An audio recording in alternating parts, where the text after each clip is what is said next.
having the right people around me, whether those are mastermind groups, whether those are coaches, whether that's Ironman and making sure you have training partners, or whether that's collaborators in real estate. Like, real estate is a team sport. Hello, and thank you for joining us today on the Gentle Art of Crushing It show, where we focus on learning and sharing with our listeners all there is to know about how to create success in our lives. This show stands on the shoulders of giants. Our mission is to empower and inspire our listeners to create the life of their dreams whilst having a blast in the process. Let's celebrate life together. Welcome to the show. Hello and welcome to today's episode of the Gentle Art of Crushing It podcast. My name is Nathan with Undor Properties and I am your Monday host. I'm one of 4 or 5 hosts who bring you conversations 3 times a week on a variety of topics around real estate, business, and personal motivation. Our goal with this podcast is to help you succeed in whatever target you're aiming at. We're all committed to finding the best and the brightest people who aren't just talking about doing big things, but are actually taking the steps to achieve their dreams and wanting to help others along the way. And today's guest, Matt Fore, is no different. He's such an inspirational individual, has a fantastic story to share from competing in Ironmans, having a full-time job, being a husband, a parent, and also finding success in real estate.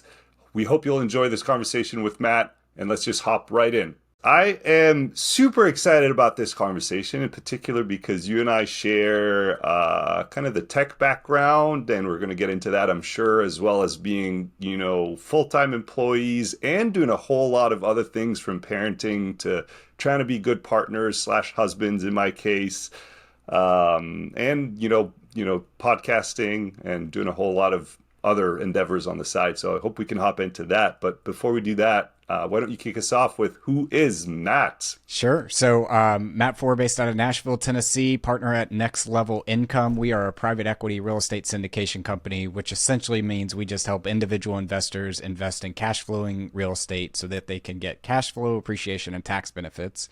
How I got into real estate, though, is I've been in technology sales and sales leadership for roughly 15 years. And a company I used to work for, we won a life-changing deal. $10 million, net new logo, competitive rip out, all those sorts of good things that get you going as a sales professional.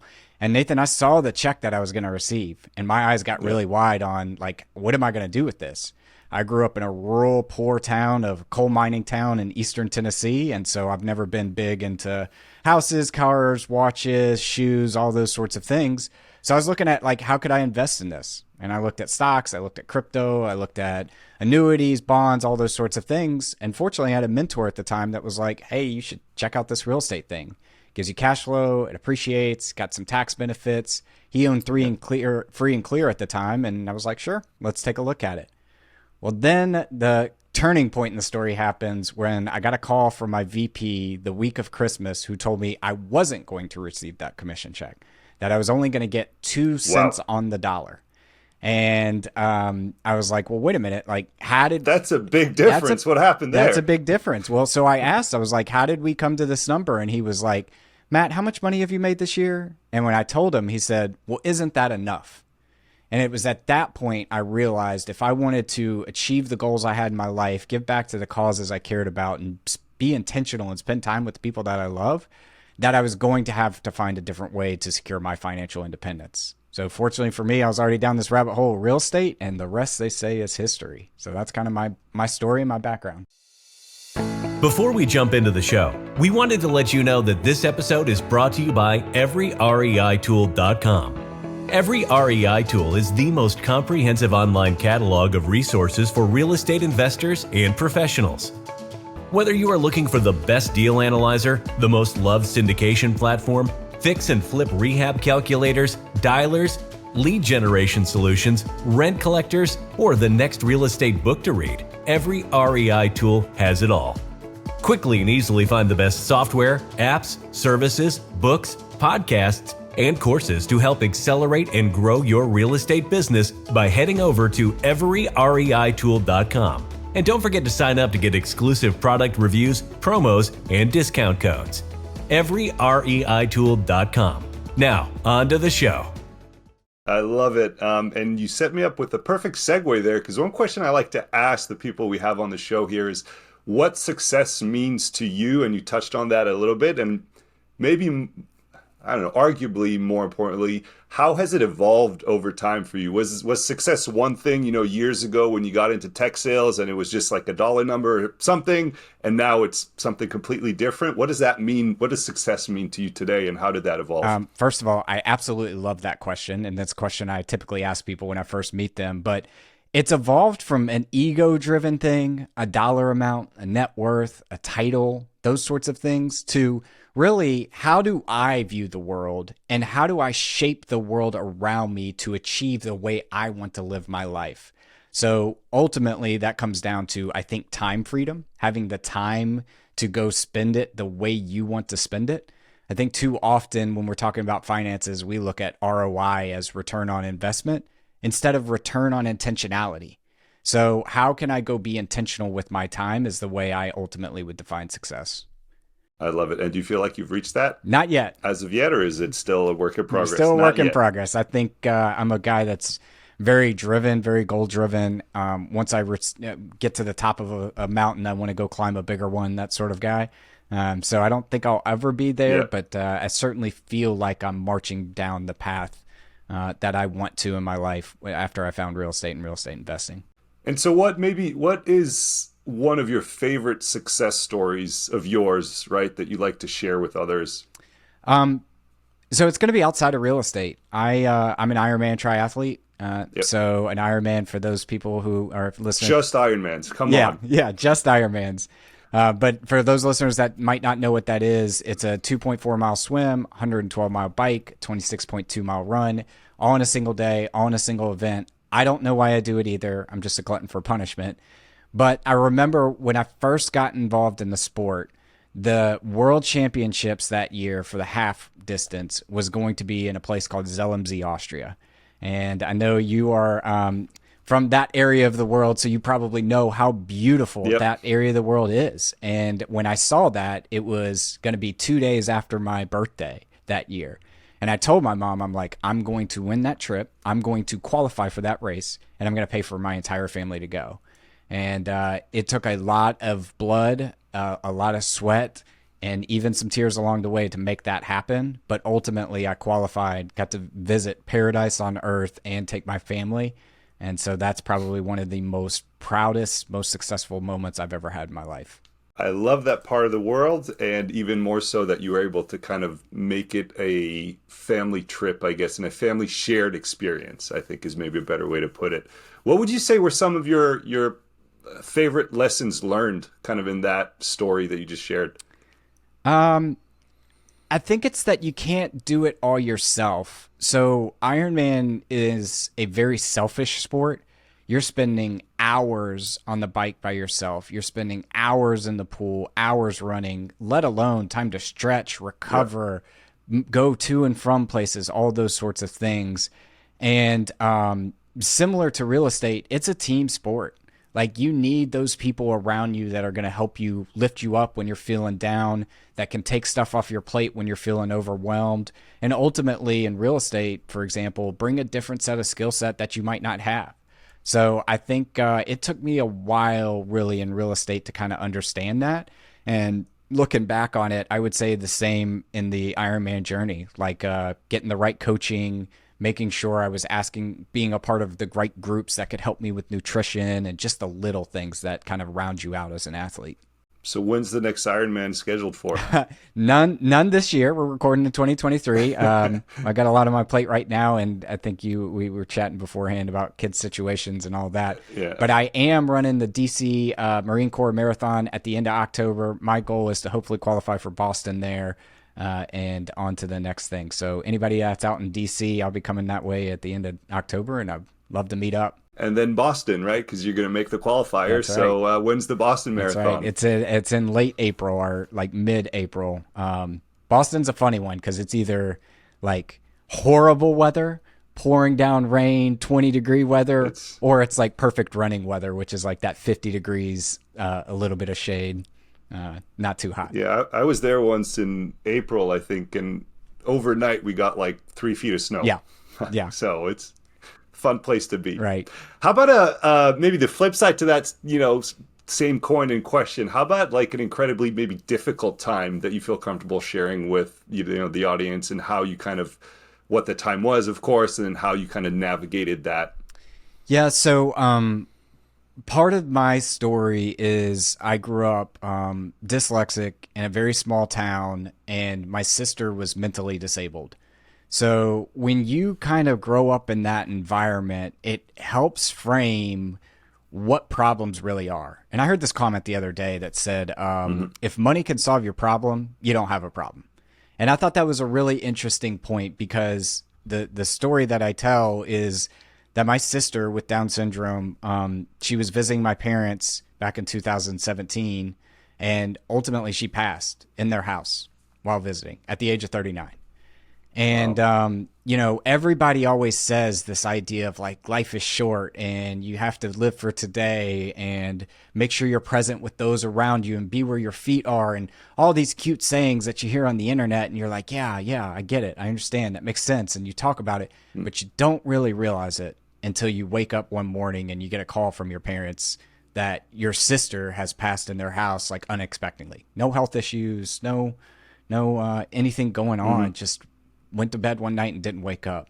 Right after that too, my dad had to have triple bypass surgery, and that almost kind of broke us as a family, because you have this tragic incident, and then your dad has to have a huge open heart surgery, that it just kind of all happened within 7 or 9 months of each other, that just put everything in perspective around time and how I wanted to go use my time. So now that I'm saying it, it's funny how you said that about success and what my answer was. And now thinking back of like that year was a very challenging year. And that's probably why I changed my definition of success. First of all, I mean, it sorry to hear that you had to go through that, right? And it's gonna be a tough thing to kind of segue from. So I'm just gonna, hop in and wonder if you remember when, if it's like a moment in time or an event or it's something that happened to you that made you focus on time as being the main barometer of success, I guess.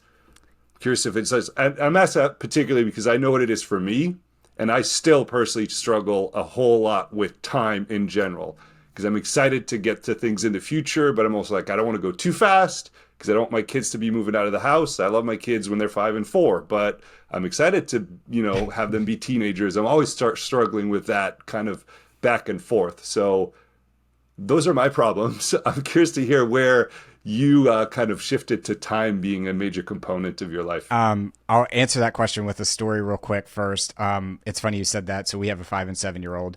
I did not sleep at all last night. I don't know why. I just kept waking up every 15 minutes, like one of those sleeps. And it was only like 6 hours because we had trouble putting them down last night. And then I'm an early riser. And as I'm sitting there, 7-year-old comes in and like jumps on the bed, knees me in the area you don't want to be kneed at 4 o'clock in the morning. Of course. And then just ultimately cuddles up. And it did shock me at that moment, thinking like, I can be frustrated because I haven't slept all this time and I just got kneed and all those sorts of things. But ultimately, like, that could be the last time that ever happens. We are starting to get to that age where he doesn't want to hold your hand anymore. He doesn't want to be picked up and all those sorts of things. So it's funny you mentioned that. But I would say that year, right? So sister passed, dad had triple bypass surgery. I remember listening to Jesse Itzler's talk around time you have with your family during that year. And he goes, you don't have 5 years left with your family or with your parents. You have a Christmas, a Thanksgiving, maybe a vacation, and some other odd time in the year. You have 20 different occasions where you're going to see them again for the rest of your life. And I remember hearing that, and that was so powerful at that moment because of everything that had happened in that year. And my mom and I were actually on a vacation together. I took her to Italy. And it just kind of hit me at that moment, like, they're right. I don't know how much time I will have in these moments. So make sure you enjoy it for the moment that you're in. Yeah. Yeah, no, it's crazy. I remember hearing, and I can't remember exactly what the numbers are, but like this crazy stat, and this was, a few years ago when our kids were even younger than they are now, but it's something like 80% of the time you're going to spend with your kids is between the ages of 0 and like 15 years Yes. old or something like that, because after all kinds of stuff happens, and that hit me real hard. So it's like, that's going to become a priority for me because I want to be here intentionally for that, well, 100% of the time, but obviously as much as I can while they're, here and with us and in our homes and care about us. And as you mentioned, don't mind holding our hands Right. and jumping in the bed and all this stuff. Right. Like I love playing with the kids. It's like one of my favorite things in the world is to shoot Nerf guns and, play Barbies and do all those sorts of things just because it brings back the inner childhood to me and the inner goofy part. Until I don't, right? Until you have like a long day where you're just like, gosh, I just want to sit down and not be talked to or touched or feel and all those sorts of things. But I always have to snap myself out of it. Like, you never know when this is the last time they want you to go play Nerf gun wars with them and those sorts of things. Yep. So, I'm curious if you could go back in time, Matt, what would you do differently in terms of what? to maybe get to where you are now faster, or I don't know, what would you do differently? Because hindsight's easy, right? You know where you are now, you know what you want now, and that was different from what you wanted maybe a few years ago. What would you do differently if you could go back in time? So I have to have a long-winded answer to this, but it goes back to where I believe we are in the world today is that if you take us back to the 1950s, you had to know all, be all, and only be able to sell or have a business around the people that you knew in your specific city. And so I think about, those times, and then I contrast them with today. Today, we are a hyper globalized world. I mean, you are on the West Coast. I am in Nashville, Tennessee. And here we are recording on video like we're in present. So I think the number one thing I failed at all the way until, and I still don't think I'm great at it, all the way until I was probably in my early 30s, was having the right people around me, whether those are mastermind groups, whether those are coaches, whether that's Ironman and making sure you have training partners, or whether that's collaborators in real estate. Like, real estate is a team sport. Anytime you're taking down $100 million property, it is not just the Nathan and Matt show. There are way more people involved in it than a lot of people understand. And how you get a part of those transactions, and not only be a part of them, but how you make them successful, depends on your network and depends on who knows you, not who you know, who knows you. So I think one of the things I wish I would have done when I was first graduating college was volunteer more, get involved in organizations in my community, make sure that people understood what my specific superpower skills were that I could bring to the world, and build my network that way. Instead, I tried to do a lot of it by myself and be a superhuman. And I think ultimately, that helped me get curious about other things and help round out my skill sets, but it didn't round out my network. And your network is how you accelerate fast, I think, in today's world. 100%. Couldn't agree more. And I mean, accelerating fast, you do a whole lot of stuff, Matt, right? You have your podcast, Next Level Income, full-time tech sales. You got 2 young kids. You obviously, I'm sure, try to be a good partner as well. You're an Ironman, athlete. What else am I missing? Curious, how do you do it all? What's your key to success? How can you do all of these things successfully and not drop the ball? Or maybe you do, but how do you typically manage to pull all this out? Because I think that's something that our audience would be very interested in hearing. Yeah, to say I do it successfully, I would argue. I feel like I do drop the ball a lot, and I'm missing parts of my life. But ultimately, one thing that's really helped me over the past 3 to 5 years here is time blocking and being very selfish with that time when it's blocked off. So for instance, I get up at 4:00 in the morning every single morning, which means, Nathan, I don't want to go out drinking beers tonight because I know I have that time blocked tomorrow, and I'm not going to be able to show up. If I do show up, I won't be there intentionally. So what's helped me really succeed is I always pick times when I'm going to be doing those activities.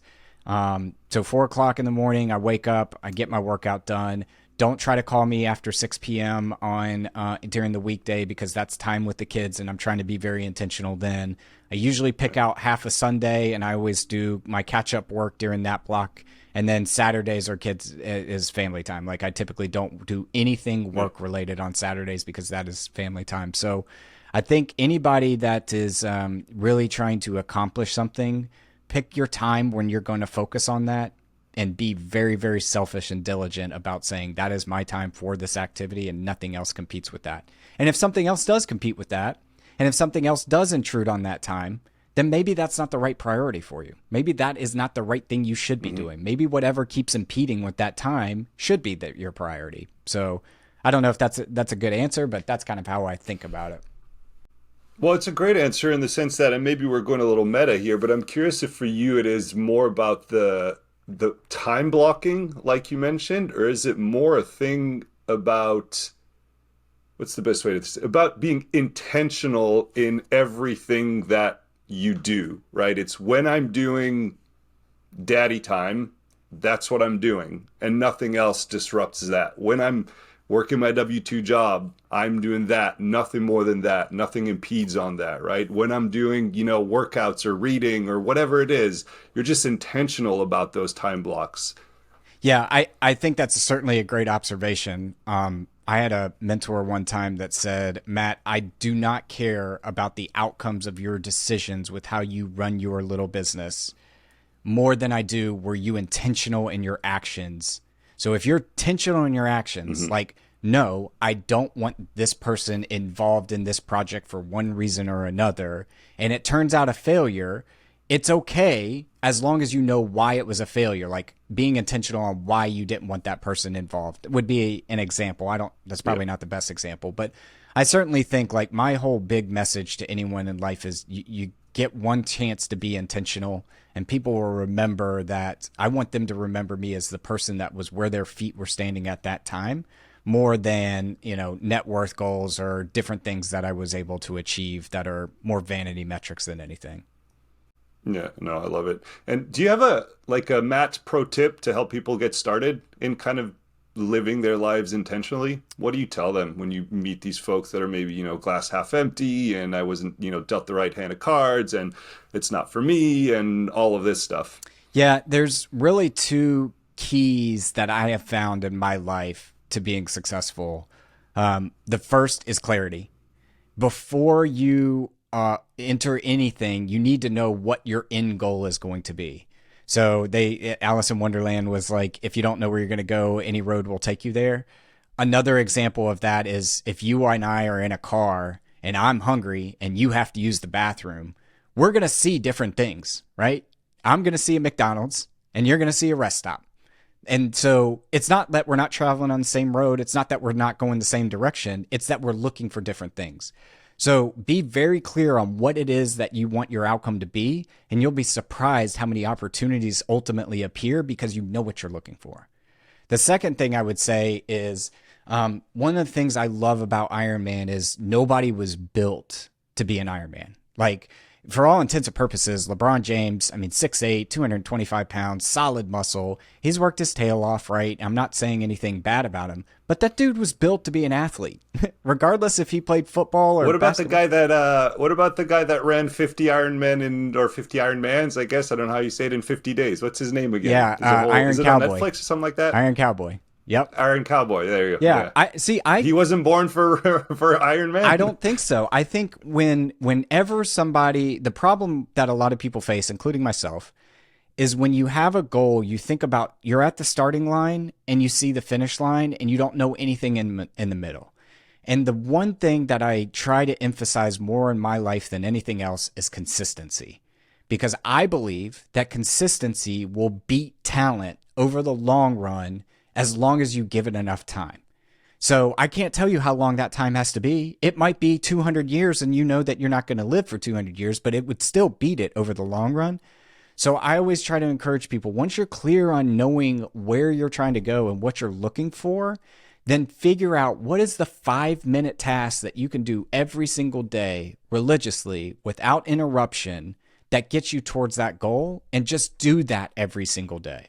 So if it's in real estate, maybe it's underwriting a deal. If it's in finance, maybe it's making different connections. Just pick that one 5-minute task and be religious about doing it every day. Yeah, 100%. I actually have right here under my screen a screen that flips different quotes, and one of those quotes is the stonecutter quote, where the stonecutter is banging on his rock 1,000 times a day forever, nothing ever happens, and people question what the hell are you doing? And then on the 1,001th hit, the stone cracks, right? And that consistency is key. Yep. All right, Matt, I want to start getting you out of here. Be mindful and respectful of your time here. And I failed to kind of prep you on this before we hit record here, but do you have a book recommendation that you have for the audience? Something that's helped you kind of helped your mindset, maybe help you where you are today, helped you reach success. Sorry. Yeah, a book I really love and I've gifted hundreds of times in my career is The Last Lecture by Randy Pausch. The Last Lecture, when you're going in academia and you're a professor or a teacher, you give a last lecture when you're retired. It's like, hey, remember that funny story when Nathan blew up the microwave doing something with fish? And remember this funny story, yada, yada. And here are the key lessons that I want you to learn as my last lecture to you when I'm retiring. Well, Dr. Randy Pausch is giving his last lecture, except for the fact that he's 37. He's going to die. He has pancreatic cancer. And he starts the book and the YouTube clip. So if you're not a reader, go watch the YouTube clip. I promise it'll be an hour worth of your time. But he starts it off with, don't be sad for me. I got to achieve everything I wanted to achieve in my life. And he just goes through these little stories about, walls are not meant to keep you out. It's meant to keep others who don't want things as bad as you do out. So figure a way to go around them. Stories like his son spills a milkshake in his brand new car. And so what does he do? He takes his milkshake and spills it too, because he wanted to show his son that this doesn't matter. What matters is that you and I have a connection with each other, not that this brand new car you spilt something on and things like that. And the end of the story, just as a spoiler alert, is he goes, do you know who I'm giving my last lecture to? It's not to the audience. It's not to my faculty, to my students. It's to my kids, because I'm going to die and they will never remember me. So this is my last lecture to them. It's an inspiring book. The presentation on YouTube will make you laugh. It'll make you cry, and it'll really get you motivated. Well, I got goosebumps just listening to you. So there you go. That's next on my list. Yeah, there you go. How about a piece of technology, a tool, software, something that just, again, kind of helps you manage your life, reach success, something that just helps you in general? Yeah, I'm on a big Notion kick right now, so maybe that's the best tool I can provide. Notion is a good task manager, note keeper, collaboration tool, pipeline builder, CRM, all those sorts of things. So there's a lot of stuff. Yeah, you shook your head vigorously when I said it, so maybe we'll nerd out offline about how you're using it, because there's so much you can do with it that it's almost overwhelming, but I'm starting to figure it out. I'm starting to get there. Yeah, you got to start small with Notion is what I've come to kind of realize, is because you can do absolutely everything and they're really good at what they do. But if you start small and kind of build it for your life, I guess it can really solve most problems. Yep. So yeah, it's a great tool. I use it every day. Last question for you, Matt. How can our audience help you and reach out to you? Two places. One, I host a podcast called Ice Cream with Investors. I'm just a fat man in a skinny man's body, and I love ice cream, so I figured that would be a good title for that. So go check us out on any of your podcast apps out there, Apple, Google, Spotify. It's called Ice Cream with Investors. Or if you want to book a time with us, with me, learn more about kind of the real estate investing we do and how we help passive investors on their way to financial freedom, check us out at nextlevelincome.com, nextlevelincome.com.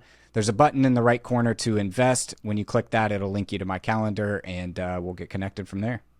Perfect. And as always, all of this stuff will be in the show notes, so make sure to check them out. Matt, thank you so much for your time. It was a pleasure, and hopefully we'll be tracking you all the way to the Boston Marathon. Absolutely. Sounds good. Thanks. It was fun.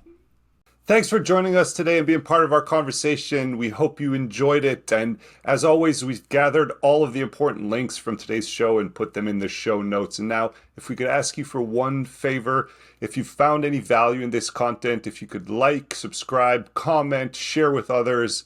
You can find us here 3 times a week, Mondays, Wednesdays, and Thursdays. We look forward to hosting some future fantastic guests and stories, and we'll talk to you on the next one. Well, there you have it, ladies and gentlemen. Another episode of The Gentle Art of Crushing It. It was an amazing episode. We know we sure learned a lot, and we hope you did as well. We want to take a second and thank you so much for viewing or listening to this episode. And please just know that we only ask for one favor, and that is to make this life magnificent. Thank you, and have a wonderful day.